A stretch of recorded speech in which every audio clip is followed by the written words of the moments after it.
আসসালামু আলাইকুম। সবাই কেমন আছেন? আশা করি সবাই ভালো আছেন। আজ আপনাদের জন্য নিয়ে এসেছি গল্পের চতুর্থ পর্ব। আশা করি গল্পটি আপনাদের ভালো লাগবে। তাহলে চলুন শুরু করা যাক। দুজন দুজনকে জড়িয়ে ধরেছি শক্ত করে। আমি থাকতে না পেরে আফরিনের ঠোঁটে আলতো করে কিস করি। এরপর ওর ঠোঁটের সাথে আমার ঠোঁট মিশে একাকার হয়ে যায়। এভাবে কতক্ষণ ছিলাম দুজন নিজেও জানি না। বাইরে তখনও মুষলধারায় বৃষ্টি হচ্ছে। হঠাৎ আফরিন সম্বিত ফিরে পেয়ে আমাকে ধাক্কা দিয়ে সরিয়ে দেয়। ওর ধাক্কা খেয়ে আমারও সম্বিত ফিরে। লজ্জায় মাথা হেট হয়ে যায় আমার। আমি কি করেছি? আফরিন লজ্জায় অন্যদিকে মুখ ফিরিয়ে নেয়। আমি কিছুক্ষণ চুপ করে থেকে বললাম, সরি, ব্যাস এতটুকুই বলতে পেরেছি। আর কিছু মুখ দিয়ে বের করার সাহস পেলাম না। আমি পকেট থেকে ফোনটা বের করে ড্রাইভার আঙ্কেলকে ফোন দিলাম। অ্যাড্রেস বলে দিয়ে ওনাকে আসতে বললাম। কেন যে ওর কথা মতো রিকশায় উঠতে গেলাম। আজ রিকশায় না উঠলে এমনটা হতো না। মনে মনে নিজের প্রতিও রাগ হচ্ছিল খুব। বুঝলাম, মেয়েটা না হয় ভয় পেয়ে আমাকে জড়িয়ে ধরেছে। আর আমি কি না, ছি, ভাবতেও ঘৃণা হচ্ছে নিজের প্রতি। মনে মনে প্রবোধ গুনতে লাগলাম কখন গাড়ি আসবে। আমার পাশে বসে আফরিন মাথা নিচু করে গভীর মনোযোগ দিয়ে ভাবছে, এটা আজ কি হয়ে গেল। নিজের স্বামীকে কাছে পেয়ে তো ভালোই লেগেছে, কিন্তু সেটা হচ্ছে অনিচ্ছাকৃত। এটা তো আমি চাইনি। আমি চাই ভালোবেসে ওর মন জয় করতে। বারবার কেন যে এই পরিস্থিতির মুখোমুখি হই বুঝতে পারি না। এইসব ভাবতে ভাবতে গাড়ি চলে আসে। রিক্সা চালকের ভাড়া মিটিয়ে দুজন গাড়িতে গিয়ে বসে। আজ আর মুনতাহার বাড়িতে যাওয়া হলো না। একে তো বৃষ্টি, তার উপর রাস্তার এমন একটা ঘটনা। সারা রাস্তা আমরা আর কথা বললাম না। আমার মুখ দেখে আফরিন বুঝতে পারছে আমি বেজায় রেগে আছি, তাই সেও কথা বলতে সাহস পেল না। বাসায় ফিরতে মা আমাদেরকে দেখে বলে, কিরে খোকা, সবে মাত্র গেলি, আবার ফিরে এলি যে, কোনো সমস্যা হয়েছে নাকি? আমি বললাম, তেমন কিছু না মা, বাইরে প্রচণ্ড বৃষ্টি হচ্ছে। এই বৃষ্টিতে কোথায় বা যাই বলো, তাই চলে এলাম। অন্য কোনো দিন না হয় যাব। এই বলে রুমে চলে এলাম। রুমে এসে সোজা চলে গেলাম ওয়াশরুমে ফ্রেশ হতে। আমার পিছু পিছু আফরিনও রুমে আসে। কিছুক্ষণ পর ফ্রেশ হয়ে আমি বেরিয়ে এলাম। আমি বেরোনোর পর আফরিন যায় ওয়াশরুমে ফ্রেশ হতে, কারণ বৃষ্টির ফলে হালকা ভিজে গেছে। দুজন ফ্রেশ হয়ে দুই দিকে বসে আছি। কারোর সাথে কেউ কথা বলছি না। আজ যা হয়ে গেল তার জন্য দুজনেই অনুতপ্ত। আমি আনমনা হয়ে বসে আছি বারান্দায়। আফরিন খাটের উপরে হেলান দিয়ে বসে একটা হাদিসের বই পড়ছে। আফরিন এমনভাবে বইয়ের মাঝে ডুবে আছে, মনে হচ্ছে জগৎ সংসারে তার কোনো অস্তিত্ব নেই। আমি যে মাঝে মাঝে ওকে দেখে যাচ্ছি সেটাও খেয়াল করছে না। পিঙ্ক কালারের একটা থ্রি পিস পরেছে। লম্বা লম্বা ভিজে চুলগুলো দুই সাইডে বুকের উপর মেলে দিয়েছে। অদ্ভুত একটা সৌন্দর্য ফুটে উঠেছে ওর মুখময়। যে কোনো পুরুষ ওকে এ অবস্থায় দেখলে ওকে পাওয়ার জন্য ব্যাকুল হয়ে পড়বে। জীবনে কোনোদিন নারীর সঙ্গ পাইনি। মন্তাহা তো আমাকে ছেড়ে আরও আগেই চলে গেছে। তার সঙ্গ পেলাম আর কোথায়? কিন্তু বিয়ের পর থেকে মাঝে মাঝে আফরিনের সঙ্গ আমাকে খুব ভাবায়। মনের অজান্তেই মাঝে মাঝে আমি ওর কাছে চলে যাই। সেও যে আমার কাছে আসে না এমনটা কিন্তু নয়। রাতে ঘুমের মধ্যে একে অপরের সাথে অনেকবারই ঘনিষ্ঠ হয়েছি, তবে ততটাও না। শুধু জড়িয়ে ধরা আর কিস করা এতটুকুই ব্যাস। সেটা তো ঘুমের মধ্যে অজান্তেই হয়ে যেত। কিন্তু আজ যেটা হলো সেটা তো স্বাভাবিক অবস্থায় হয়েছে। জানি না আফরিন কি মনে করছে আমাকে। মেয়েটা ভয়ে আমাকে জড়িয়ে ধরেছিল, আর আমি সেই সুযোগ নিয়ে সদ্ব্যবহার করলাম। কোন মুখে ওর সামনে গিয়ে দাঁড়াবো? এমন সময় খেতে ডাকা হলো। আফরিন এক পা দু পা করে এসে আমার পিছনে দাঁড়ায়। আমি বুঝতে পারলাম কেউ একজন আমার পিছনে এসে দাঁড়িয়েছে। আমি এক নজর দেখে মুখ ফিরিয়ে নিয়ে বললাম, কিছু বলবে? আফরিন মাথা নিচু করে বলে, আজ বিকেলে যা হয়েছে তার জন্য আমাকে ক্ষমা করে দাও। আমি বুঝতে পারিনি এমন কিছু হবে। আমি বললাম, দোষটা তোমার না, আমার। মানলাম তুমি ভয় পেয়ে আমাকে জড়িয়ে ধরেছ, কিন্তু আমি আবেগপ্রবণ হয়ে তোমাকে জড়িয়ে ধরে আর বলতে পারলাম না। কথাটা বলতে কেমন যেন অপরাধবোধ মনে করছি। আফরিন বলে, দেখো, যা হয়েছে শুধু একটা অ্যাক্সিডেন্ট ছিল।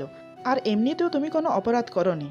আমি তোমার স্ত্রী, তুমি ইচ্ছায় অনিচ্ছায় আমাকে ছুঁতে পারো। তোমার সম্পূর্ণ অধিকার আছে, কিন্তু হয়তো আমি তার যোগ্য না, তাই তুমি এমন ভাবছো।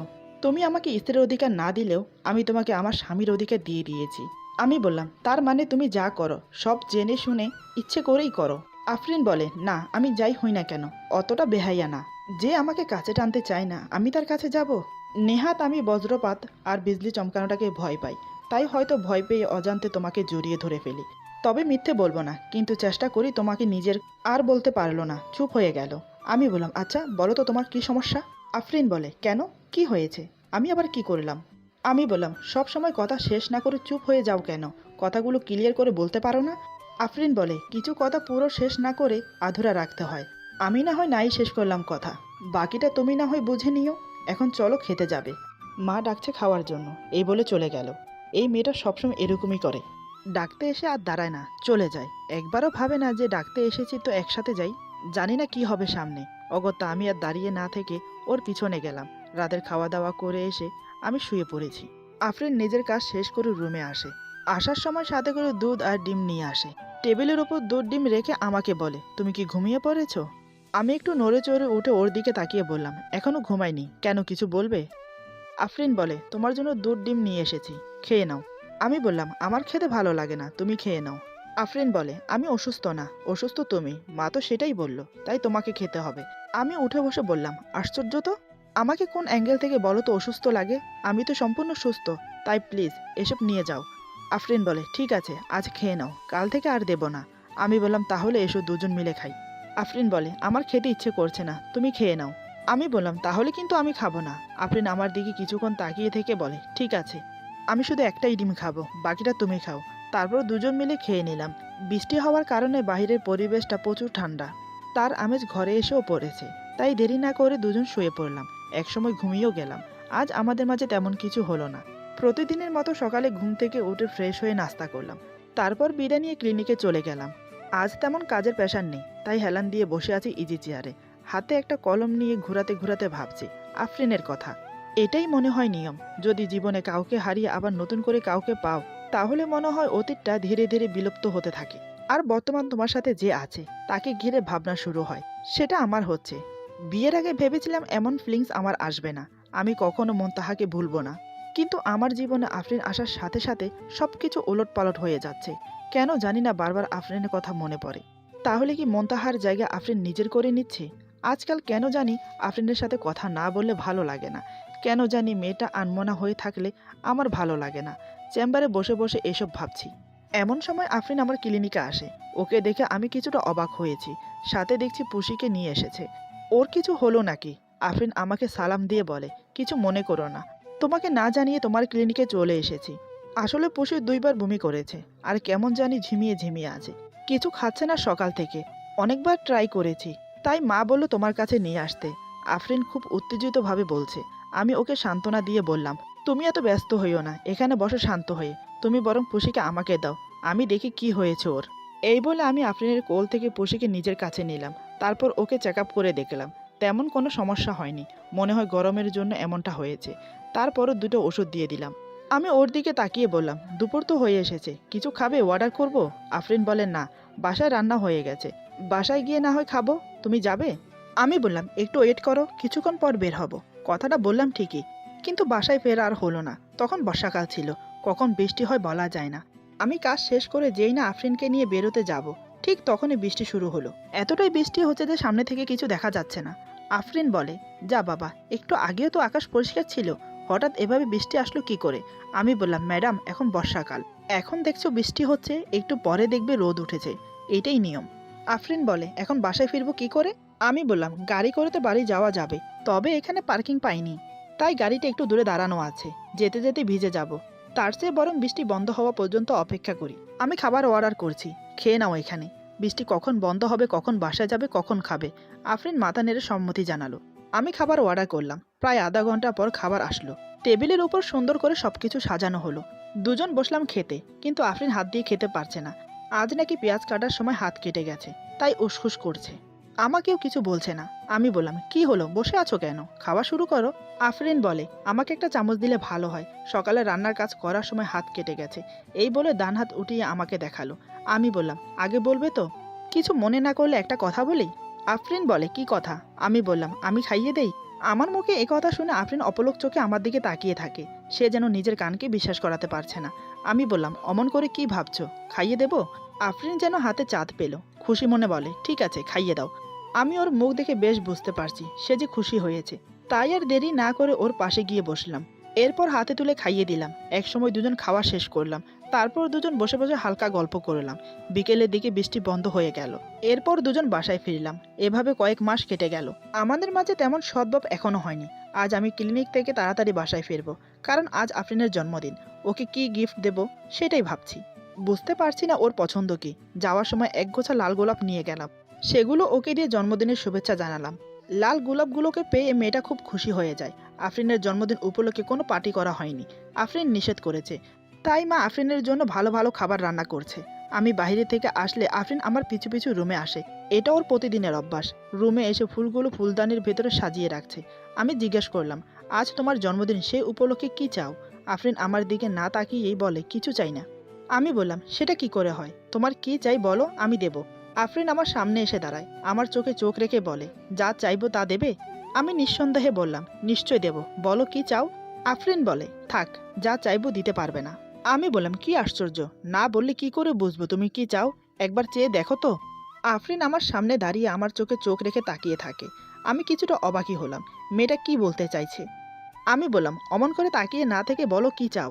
আফরিন করুণ সুরে বলে, তোমাকে চাই, তোমার ভালোবাসা, তোমার বুকে মাথা রেখে শান্তিতে নিঃশ্বাস নিতে চাই, তোমার এই ছোট্ট মনে নিজের জায়গা করতে চাই। আমি তোমাকে ভালোবাসার অধিকার চাই, দিতে পারবে? পারবে আমার এই শূন্য বুকটাকে ভালোবাসা দিয়ে ভরিয়ে দিতে? পারবে তোমাকে নিয়ে ঘিরে থাকা স্বপ্নগুলোকে বাস্তব করতে? আমি ওর কথা স্তব্ধ হয়ে গেছি, এক দৃষ্টে ওর চোখের দিকে তাকিয়ে আছি। ততক্ষণে আফরিনের চোখ দিয়ে ফোঁটা ফোঁটা জল গড়িয়ে পড়ছে। আফরিন বলে, আমি খুব বেশি চেয়ে ফেলেছি, তাই না? কারণ আমি তো তার যোগ্যই না। এই বলে চলে গেল। আজ একটা খুশির দিন, আফরিনের জন্মদিন। এই দিনটায় মেয়েটা কান্না করবে ভাবতে পারিনি, আর আমার কাছে এমন কিছু চাইবে সেটাও আমি ভাবতে পারিনি। কি করব আমি? সব কিছু ভুলে গিয়ে ওর সাথে জীবন শুরু করব? আমি তো মন্তাহার সাথে বেমানি করতে পারবো না, আমি যে ওকে বড্ড ভালোবাসি। তখনই ঠিক মনের গহীন থেকে কে যেন বলে উঠল, তুই কাকে নিয়ে ভাবছিস? যে তোর জীবনে দমকা হাওয়ার মতো এসে জোরো হাওয়ার মতো বয়ে চলে গেল, তার কথা ভাবছিস? তার জন্য তোর জীবন নষ্ট করছিস? সে তোকে ভালোবাসে কিনা সেটাও তো সে বলেনি, আর তুইও তো বলতে পারিসনি। তাহলে কিসের ভিত্তিতে নিজের জীবনটা নষ্ট করছিস? মন্তাহা ছিল তোর অতীত, আর আফরিন হলো তোর বর্তমান। বর্তমান ছেড়ে অতীত নিয়ে কেউ ভাবে না। মানুষ অতীত ভুলে বর্তমান নিয়ে বাঁচতে চায়, আর তুই কিনা অতীত ভেবে একটা সরল সোজা মেয়েকে কষ্ট দিচ্ছিস, যে কিনা তোকে পাগলের মতো ভালোবাসে প্রথম দিন থেকে, যে কিনা তোর ভালোবাসা পাওয়ার জন্য দিনের পর দিন অপেক্ষা করে যাচ্ছে। তাকে দূরে রেখে কষ্ট দিয়ে কোনো লাভ নেই, তার চেয়ে বরং তুই ওকে ভালোবেসে বুকে টেনে নে, তোর ছোঁয়ায় ওকে রাঙিয়ে দে। আর পারছি না বর্তমান আর অতীত ভেবে নিজেকে নিয়ন্ত্রণ করতে, তাই বারান্দায় গিয়ে দাঁড়ালাম। ভাবছি কি করব। মেয়েটা তো কান্না করতে করতে চলে গেল। এমন সময় আফরিন আমার জন্য কফি নিয়ে আসে, তারপর আমাকে বলে, তোমার কফি, এই বলে চলে যাচ্ছে। আমি বললাম, এই শোনো। আফরিন বলে, জি বলো, কি বলবে? আমি বললাম, সবেমাত্র বিকেল, চলো না বাইরে গিয়ে ঘুরে আসি। আফরিন বলে, আমার যেতে ইচ্ছে করছে না। আমি বললাম, যেতে ইচ্ছে করছে না নাকি আমার উপর অভিমান করে বলছো যাবে না? আফরিন বলে, আমি কেন শুধু শুধু তোমার উপর অভিমান করতে যাব? আমার কি সেই অধিকার আছে? আমি বললাম, এখানে অধিকারের কথা কোত্থেকে আসছে? কথা হচ্ছে বাইরে যাওয়া নিয়ে। আফরিন বলে, তাই তো, কথা তো হচ্ছে বাইরে যাওয়া নিয়ে, কিন্তু এখানে অভিমানের কথা কোত্থেকে আসলো? আমি বললাম, কি আজব তো তুমি, একে তো অভিমান করবে, বললে আবার উল্টো কথা বলছো। আমি কোনো কথা শুনতে চাই না, রেডি হয়ে নাও, চলো বাইরে যাব। আফরিন আমার দিকে রাগিত দৃষ্টি নিয়ে তাকিয়ে চলে গেল। ওর মুখ দেখে আমি মুসকি মুসকি হাসলাম। কিছুক্ষণ পর আফরিন রেডি হয়ে আমার সামনে আসে। কি দারুণ লাগছে। আকাশি রঙের একটা শাড়ি পরেছে, তার সাথে মিলিয়ে চুড়ি, কানের দুল, সাথে সিম্পল রকেট সহ চেন পরেছে, ঠোঁটে লাল লিপস্টিক, চোখে মোটা করে প্রলেপ দেওয়া কাজল। অদ্ভুত একটা সৌন্দর্য ফুটে উঠেছে ওর পুরো দেহের মাঝে। আমি বিস্ময়ে অবাক হয়ে তাকিয়ে আছি ওর দিকে। এই প্রথম আমি ওকে এমন করে দেখছি। দেখতে দেখতে ওর মাঝে হারিয়ে যাচ্ছি। সম্বিত ফিরল ওর কথায়। সে বলে, কি হলো, অমন করে কি দেখছো? আমি বললাম, তেমন কিছু না, দেখছি তুমি কেমন সেজেছ। সব কিছু ঠিক আছে, তবে। আমার মুখে তবে শুনে আফরিন নিজের দিকে এদিক ওদিক দেখে আর বলে, কোথায় কি কম হয়েছে বলো। আমি বললাম, আরে আরে এত ব্যস্ত হচ্ছ কেন, সব ঠিক আছে, একটা কথা বলি। আফরিন বলে, কি কথা? আমি বললাম, তোমাকে খুব সুন্দর লাগছে, মনে হচ্ছে পরীর দেশ থেকে পরী নেমে এসেছে। আফরিন মুখ বেঁকিয়ে বলে, সুন্দর না ছাই, যদি সুন্দর হতাম তাহলে স্বামীর মন কত আগে জয় করে নিতাম। এখন যাও, রেডি হয়ে নাও তাড়াতাড়ি। আমি কিছু না বলে রেডি হতে চলে গেলাম। ওকে নিয়ে বেরোনোর একটাই উদ্দেশ্য, শুধু ওর মনটা ভালো রাখতে। একসময় দুজন রেডি হয়ে মাকে বলে বেরিয়ে পড়লাম।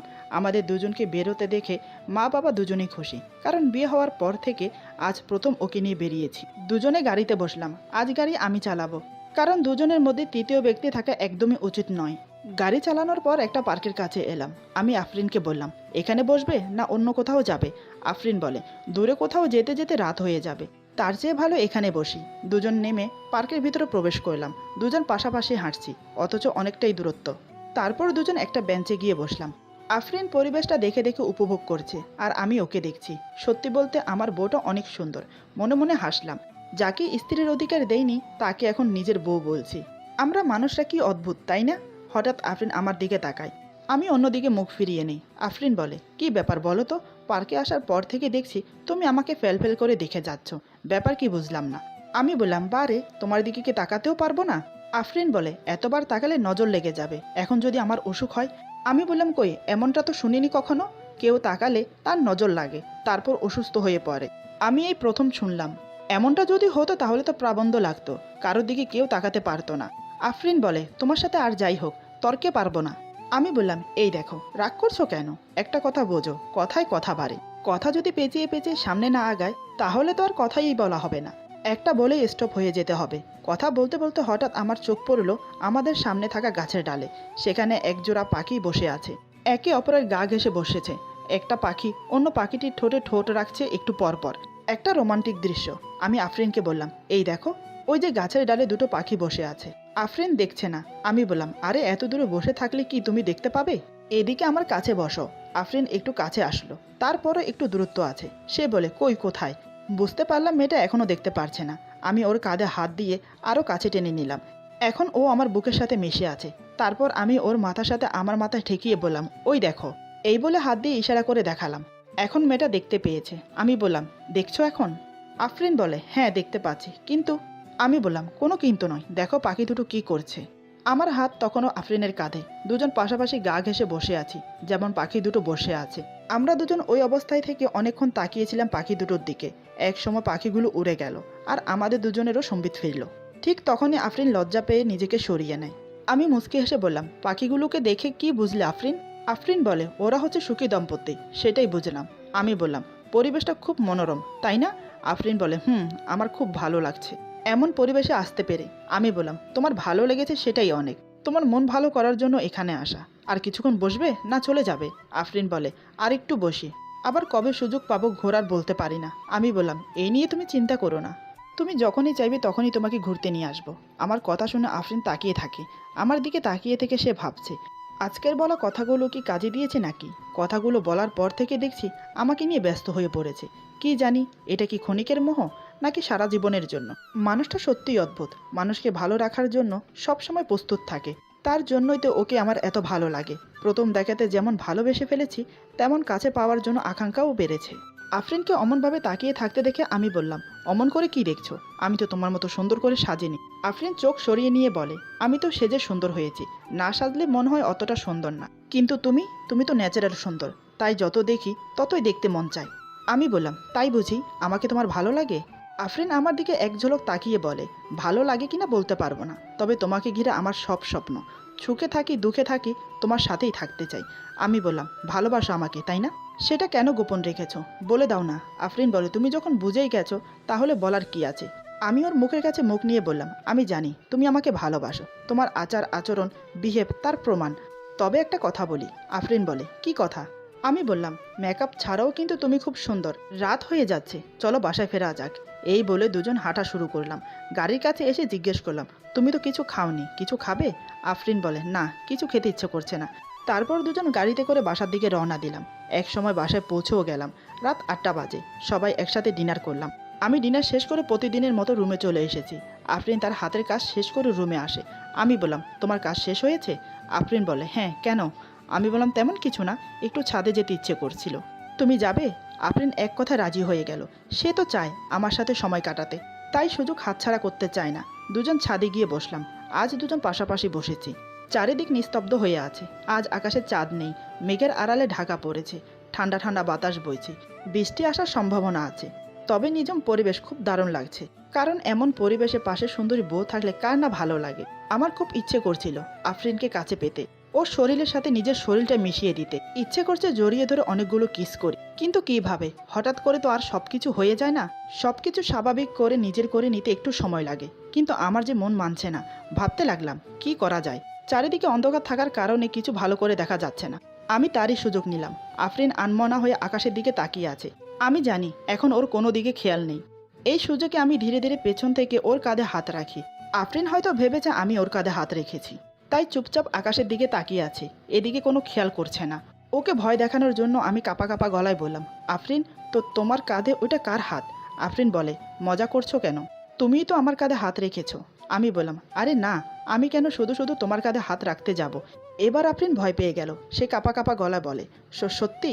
তো তুমি হাত রাখোনি? তাহলে এটা কার হাত? আমি কাঁপা কাঁপা গলায় বললাম, আমি তো জানি না এটা কার হাত, মনে হয় ভূতের হাত। আমার কথা শেষ না হতে আফরিন জোরে চিৎকার দেয়।